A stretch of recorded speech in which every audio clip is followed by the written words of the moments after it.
स्याप्लिङ बिरुवा नर्सरी लगाउने, राम्रा जातका बिरुवा लगाउने र त्यसलाई बढाउने काम त्यो उपलब्ध गराउने काम हामी गरौँ।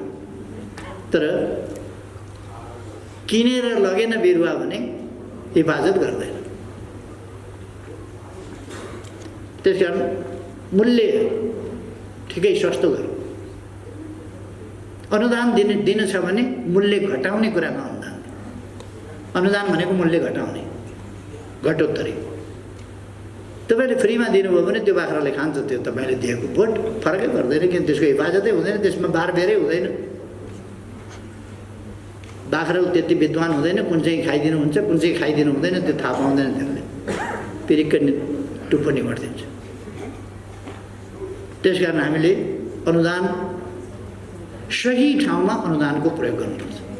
सरकारले लगानी गर्नुपर्छ, तर सही ठाउँमा लगानी गर्नुपर्छ र प्रतिफल प्राप्त हुने गरी त्यसको सदुपयोग हुने गरी लगानी गर्नुपर्छ।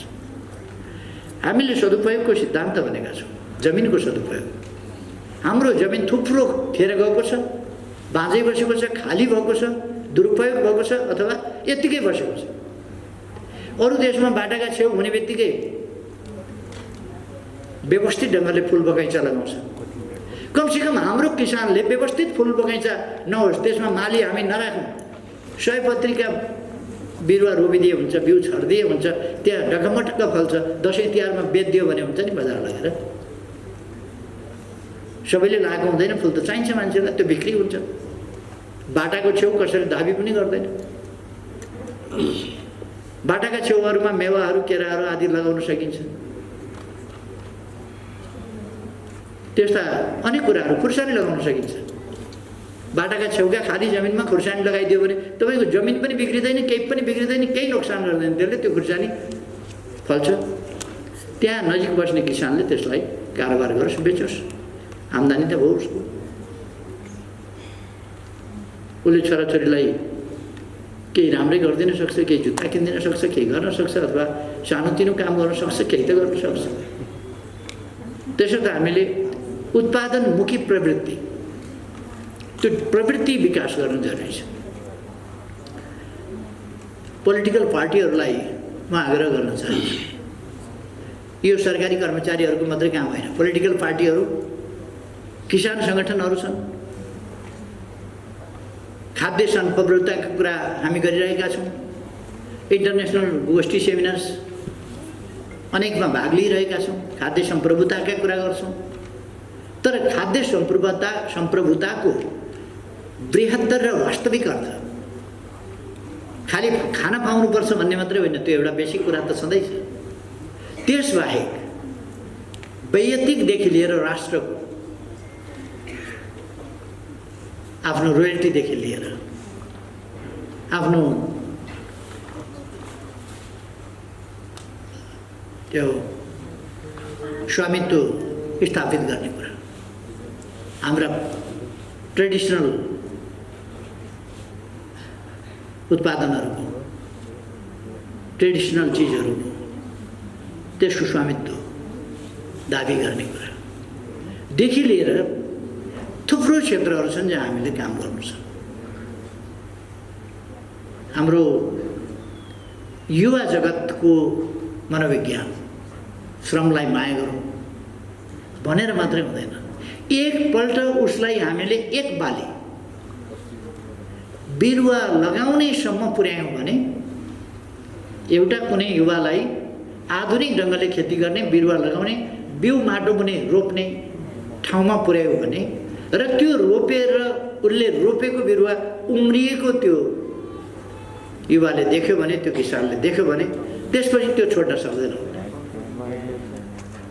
त्यसपछि त्यसप्रति त्यो दिनै पछि उसले हेर्छ, दिनै पछि बढ्दै जान्छ, दिनै पछि एउटा पातका ठाउँमा, सुइरोका ठाउँमा दुईटा पात भएर निस्किन्छ, दुईटा पातका ठाउँमा तीनटा चारवटा गर्दै हेर्दा हेर्दै हाँगा यसो हाल्छ। त्यसले गर्दा गर्दै त्यो फुल्न थाल्छ, गर्दा गर्दै त्यो फल्न थाल्छ, अनि त्योसँग उसको चाहिँ सम्बन्ध बढ्छ र त्यो मास स्केलमा जब जान्छ त्यो उसको आनन्दको मात्रै होइन, आम्दानीको पनि विषय हुन्छ।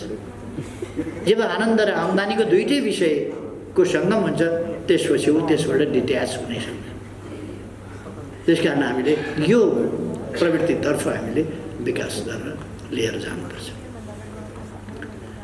हामी नेक्स्ट इयर 2022 सम्ममा 2022 सम्ममा एलडिसीबाट डेभलपिङ कन्ट्रीमा ग्रेजुएसन गर्दैछौँ। त्यसका निम्ति हामी त्यो टार्गेट हाम्रा लागि सहयोगी छ विकासका प्रयासहरूलाई अगाडि बढाउनका लागि। त्यसकारण हामी त्यसमा जान चाहिरहेका छौँ र हामी जान्छौँ। अर्को सन् 2030 सम्ममा हामी दिगो विकास लक्ष्यहरू हामी त्योभन्दा अगाडि नै पुरा गर्दैछौँ। दिगो विकास लक्ष्यहरू, विकासका सूचकाङ्क, ती चाहे मानव विकास सूचकाङ्क हुन् वा विभिन्न सेक्टरका सेक्टरल सूचकाङ्क, 17वटा लक्ष्यहरू हुन् अथवा अरू बाँकी उपलक्ष्यहरू हुन्,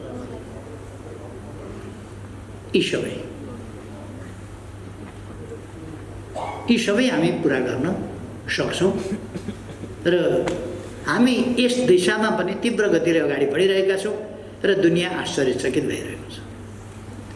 विश्व ब्याङ्कले हामीलाई यत्तिकै हाम्रो इकोनोमिक डेभलपमेन्टको रफ्तारलाई हेरेर, हाम्रा प्रयासहरूलाई हेरेर यत्तिकै राइजिङ स्टार भनेको त यत्तिकै होइन नि।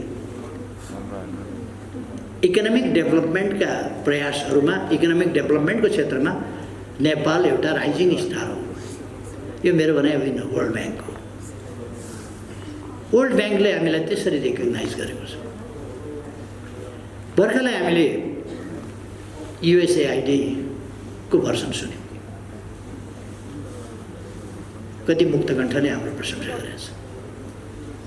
साउथ एसियामा प्रथम देश बनेको छ नेपाल, खुसी व्यक्त गरेको छ, हाम्रो सफलतालाई एप्रिसिएट गरेको छ।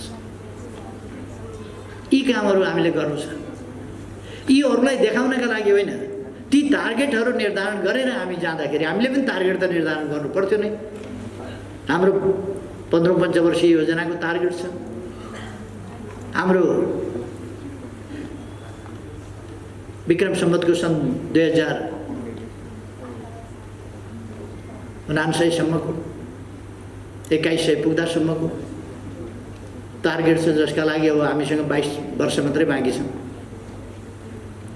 यी 22 वर्षका टार्गेट, जुन टार्गेटहरू हामीले तोकेका छौँ ती हामी पुरा गर्न सक्छौँ। हामी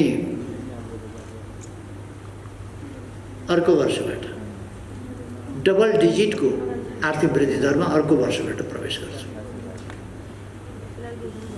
कतिपय मान्छेहरू आत्या छन् यो विकासको लहर देखेर, बाटाहरू त्यस्तै छ, पुलहरू बनिराखेका छन्, अरू कामहरू त्यस्तै भइरहेका छ। कृषि डिजिटल म्यापिङको एउटा न्यू एरामा प्रवेश गरेका छौँ। यो अब हिजो जसरी उही ठाउँमा पुग्नुपर्ने, त्यहीँको माटो उठाएर ल्याउनु पर्ने, त्यहीँको माटो ल्याबमा राखेर टेस्ट गर्नुपर्ने, त्यस समयबाट हामी अब गुगलबाट हेरेर, हाम्रो एप्सबाट हेरेर अथवा डिजिटल एक्सरेको माध्यमबाट हामीले त्यो एक्सरे गरिसकेका छौँ र त्यसबाट हाम्रो कुन ठाउँको माटो कस्तो छ त्यो पत्ता लगाउने, थाहा पाउने, कहाँ नाइट्रोजनको कमी छ कि, फस्फरसको कमी छ कि, जिङ्कको कमी छ कि, अथवा के को कमी छ, प्राङ्गारिक तत्त्व कति छ आदि कुराहरू डिजिटल म्यापिङबाट पत्ता लगाउने, एप्सबाट हेर्न सक्ने। यदि एप्सबाट हेर्न सुरुमा अलिकति गाह्रो हुनसक्छ, अप्ठ्यारो हुनसक्छ, त्यस्तो भयो भने सम्बन्धित कार्यालय, सम्बन्धित निकायलाई टेलिफोन गरेर सोध्यो भने पनि हुन्छ। देशको कुनै भागबाट टेलिफोन गरेर किसानले मेरो माटो हेरिदिनुहोस् न भनेपछि कमसेकम सेटेलाइटको माध्यमबाट गुगलको माध्यमबाट म्याप हेरेर त्यसलाई इन्लार्ज गरेर तपाईँ कहाँ हुनुहुन्छ कुन ठाउँ हो भनेर सोधेर तपाईँको घर यस्तो देखियो त्यही हो भनेर त्यो घरभन्दा कतापट्टिको माटो तपाईँले नाप्न खोजेको भनेर सोधी कुरा गरेर संवाद गरेर तपाईँको बारीमा यो चिज कमी छ यो चिज लगाउनुहोस् भन्न सकिन्छ। अर्थात् हाम्रो डिजिटल नेपाल तर्फको यात्रामा डिजिटल नेपाल फ्रेमवर्कको इम्प्लिमेन्ट गर्ने कुरा सन्दर्भमा अथवा इम्प्लिमेन्टेसनको यात्रामा अथवा त्यसका प्रमुख सेक्टरहरूमध्ये त्यसका विभिन्न सेक्टरहरू छन् जसमध्ये 8वटा सेक्टरहरूमध्ये सायद मोटामोटी मूल सेक्टर 8वटा छन् क्या। त्यसमध्ये प्रमुख कृषि, यस क्षेत्रको कृषि उपज हुनका लागि माटो चाहियो। त्यो माटो कस्तो छ, त्यसको स्वास्थ्य कस्तो छ, कुपोषणको त्यसमा कुन रोग लागेको छ, मानिसलाई जस्तै त्यसलाई एनिमिया भएको हो कि भिटामिन बी कम्प्लेक्सको कमी भएको हो कि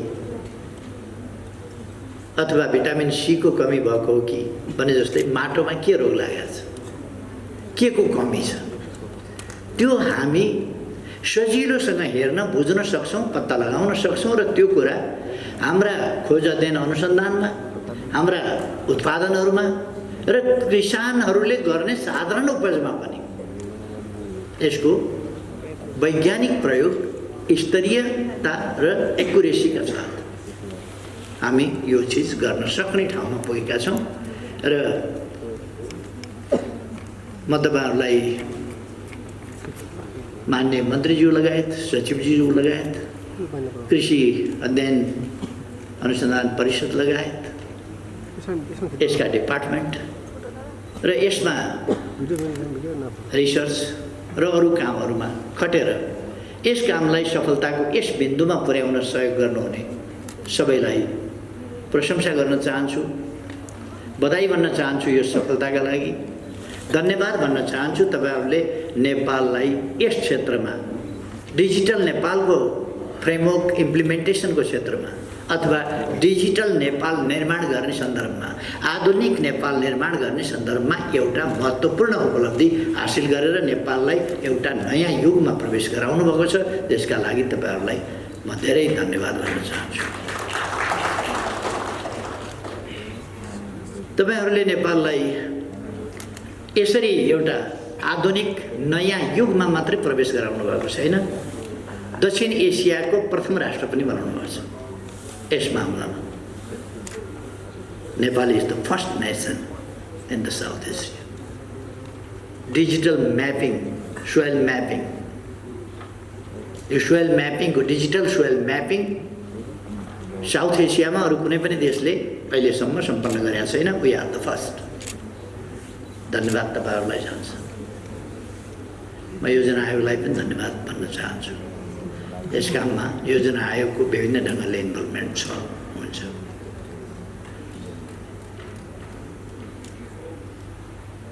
यसमा युएसएआइडीलाई म धन्यवाद भन्न चाहन्छु उहाँहरूको साथ सहयोगका लागि।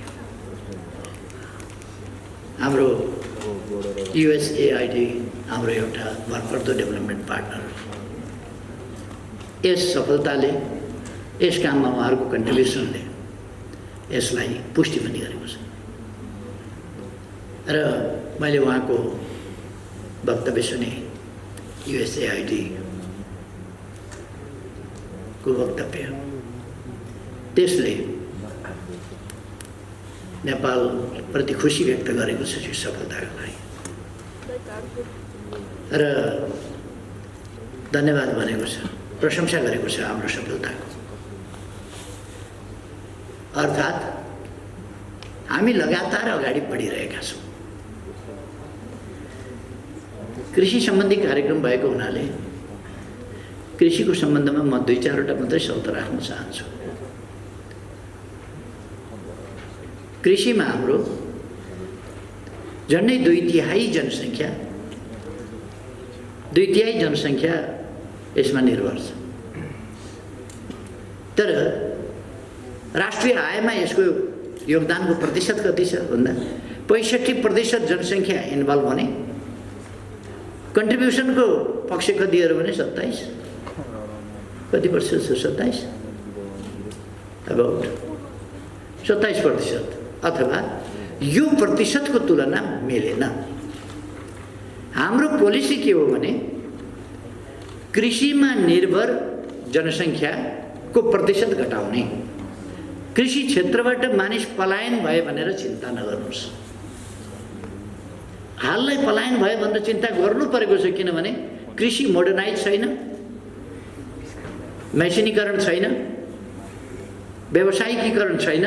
त्यसकारण पलायन हुँदाखेरि खेत बाँझा रहेका छन्, बारी बाँझा रहेका छन्, त्यो चिन्ताको विषय हो। तर अहिले जति प्रतिशत वस्तुतः जति प्रतिशत कृषिमा इन्भल्भ छ पपुलेसन, त्यो पपुलेसन यदि यसलाई मोडर्नाइज गर्ने हो भने त्यो पपुलेसन काफी हुन्छ, काफीभन्दा बढी हुन्छ। त्यसकारण हाम्रो नीति हो कृषिमा अल्झिएको जनसङ्ख्या, जहाँ अर्धरोजगार आंशिक रोजगार बनेर अल्झिएको छ, त्यसले पूर्ण आफ्नो यस्तो पिङमा चढेको छ जो मच्चिँदैन। म पनि लिङ्गे पिङ चढेँ भने त्यस्तै हुन्छ, चढ्यो उता अरू चढ्दा परपर जान्छ, उता जान्छ, आफू चढ्दाखेरि हल्लिन्छ मात्रै। हाम्रो कृषि त्यस्तै भएछ, म लिङ्गे पिङ चढे जस्तै स्विङमा जाँदै जाँदैन। त्यसलाई हामीले मोडर्नाइजेसनको स्विङमा लानु पर्यो, प्रोडक्टिभिटी बढाउने स्विङमा लानु पर्यो। त्यसो गऱ्यौँ भने त्यो पपुलेसन त्यहाँ चाहिँदैन जो कृषिमा इन्भल्भ छ, अथवा कृषिमाथिको डिपेन्डेन्सी उसको छ, त्यो डिपेन्डेन्सी घटाउनु पर्दछ। त्यहाँ इन्भल्भमेन्ट किसानको घटाउनु पर्दछ, त्यो पपुलेसनको घटाउनु पर्दछ। पपुलेसन अन्यत्र सिफ्ट गर्नुपर्दछ, अन्यत्र यसै सिफ्ट हुँदैन, अन्यत्र अपर्च्युनिटी क्रिएट गर्नुपर्दछ, होइन भने अरबका खाडीतिर पुग्छ पपुलेसन। अरू क्षेत्रमा हामीले यदि रोजगारीका अवसरहरू, अपर्च्युनिटी, बेटर अपर्च्युनिटिज अन्यत्र, एट्र्याक्टिभ अपर्च्युनिटिज अन्यत्र हामीले क्रिएट गर्न सकेनौँ भने त्यो पपुलेसन अरूतिर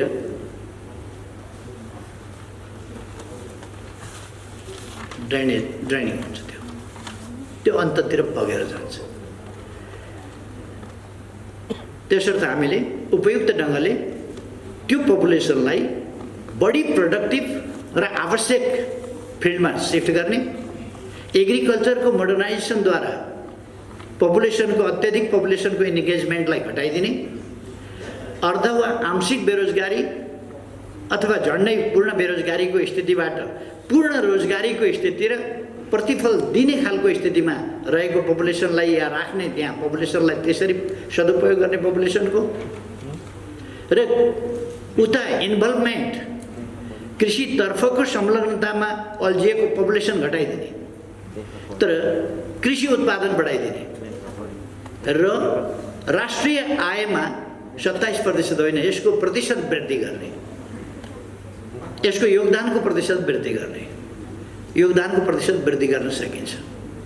योगदानको प्रतिशत वृद्धि नहुन पनि सक्छ। कहिले कहिले टुरिज्मको सेक्टर स्वाट्ट बढ्यो भने, सर्भिस सेक्टर स्वाट्ट बढ्यो भने, कमर्सियल वा इन्डस्ट्रियल सेक्टर वात्त बढ्यो भने त्यसको कन्ट्रिब्युसन हाई हुनसक्छ।